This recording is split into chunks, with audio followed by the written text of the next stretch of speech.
अब तुम यहाँ क्या करने आई हो? सबिया साहिबा से मिलने आई हूँ मैं। तुम जब दिल चाहे यहाँ आकर सबिया साहिबा को परेशान नहीं कर सकती। अब तो मैं आ गई हूँ, बात करके रहूंगी, नहीं रोक सकोगी।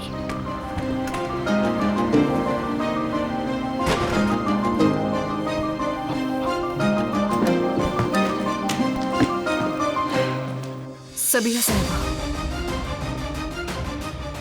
मैं आपको समझ सकती हूँ। आप एक बेटी की माँ हैं, एक गमज़दा माँ, लेकिन अपनी बेटी से नावाकिफ। आप बहुत कुछ नहीं जानती। अगर जानती तो वो सब ना करती जो अब तक करती रही हैं। अगर बेटी की सच्चाई जानने की कोशिश करती तो ये दुश्मनी खत्म कर चुकी होती। यकीन से कहती हूँ मैंने फोन पर भी कहा था आपसे, गुलशा ने एक झूठी दुनिया बसा रखी थी।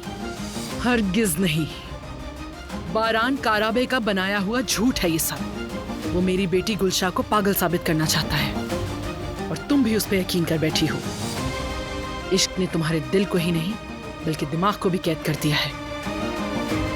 तुम न कुछ सुन रही हो न समझ पा रही हो, इसीलिए उस कातिल के झूठ पे यकीन कर रही हो तुम। नहीं, ये सच नहीं है। दरअसल कैद में तो आप हैं। बेटी का गम आपके दिलो दिमाग पर छा गया है, इसीलिए आप हकीकत नहीं देख पा रही।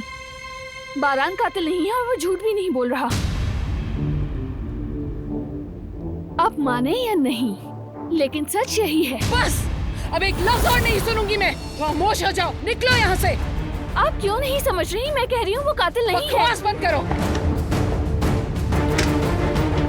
आप गलती कर रही हैं। आपको अंदाजा नहीं है, दुश्मनी, ये नफरत बेवजह है। आपको मेरी बात सुननी चाहिए।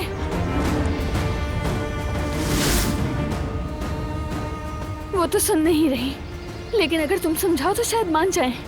प्लीज प्लीज मेरी मदद करो। मैं दिखाती हूँ तुम्हें।